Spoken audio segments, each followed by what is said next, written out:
Neither snow, nor rain, nor heat, nor gloom of night stays these couriers from the swift completion of their appointed rounds. Oh, I'm just kidding. If there's a tornado, they're not going outside. Or are they?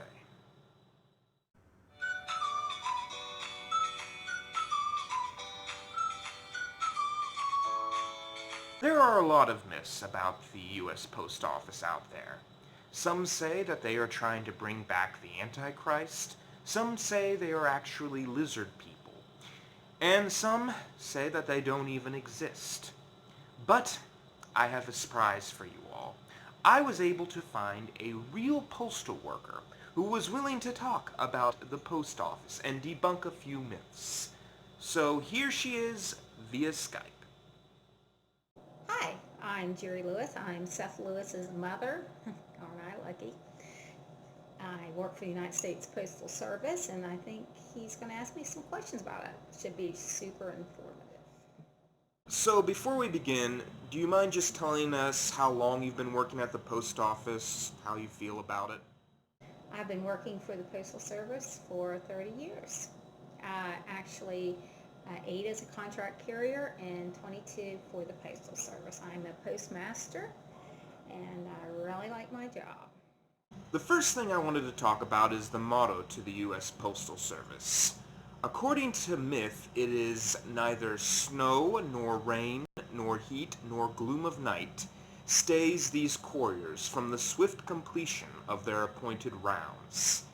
A lot of people are saying this isn't true. Do you agree? That is actually an old motto. It's on the James Farley Post Office in New York City. It's I think it's a Greek motto. Um, but I think the Postal Service, it's kind of neat that people think about us like that. So it's a neat thing, but it's not. We don't have a motto.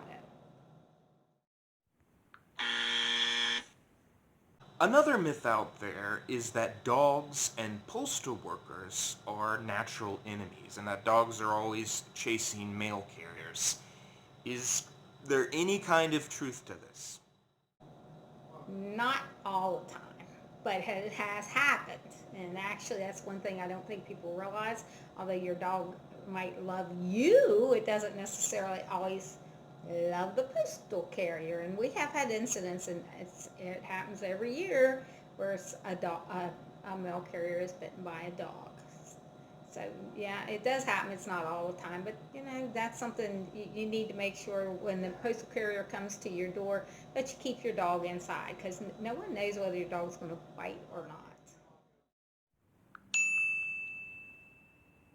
Postal workers get thousands of letters every year, and there is this theory that they have become better at reading bad handwriting than the normal person. Is this true? Do they have a super sense about handwriting that a regular person wouldn't have?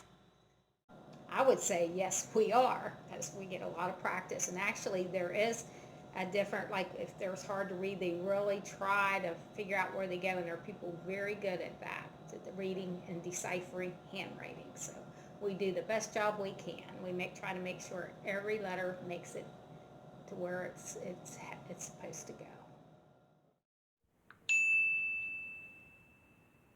Okay, I want you to be honest here. There is this theory going around that you are supposed to tip your postal worker. Is this actually true?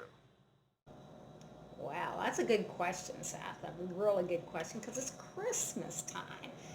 And I certainly wouldn't want to answer that wrong. But a mail carrier is not allowed to take a monetary donation. Now, you can give them a gift, but it is not to be over $20.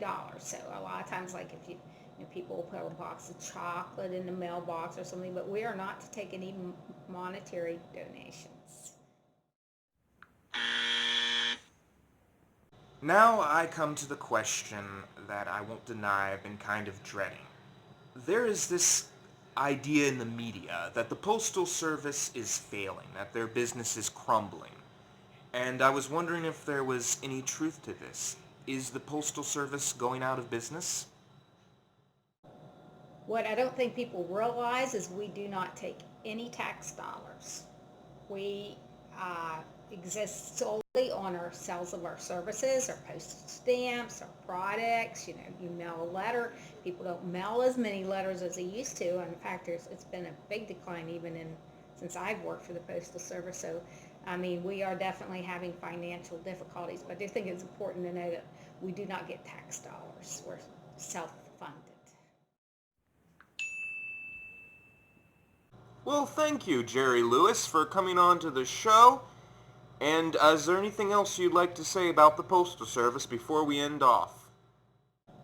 Well, what I'd like to say is I hope that anyone out there listening is buy a stamp and mail a letter. Mail a letter to your grandmother or your cousin.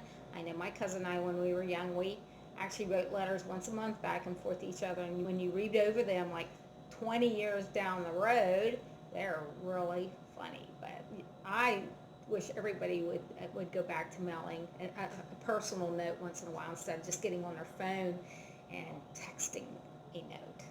So that would be the big thing I would be is pushing for, is that we all just start writing them a letter once in a while. Somebody can actually keep as a memento. See you later.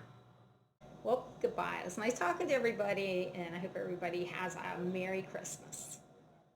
Please support the Accident Post Office. There's a lot of nice people there, including my mom. Mom, you're not supposed to be in the shot. You're supposed to be millions of miles away, and I'm Skyping to you. Oh, sorry. You're ruining the illusion. Go, Sorry. go.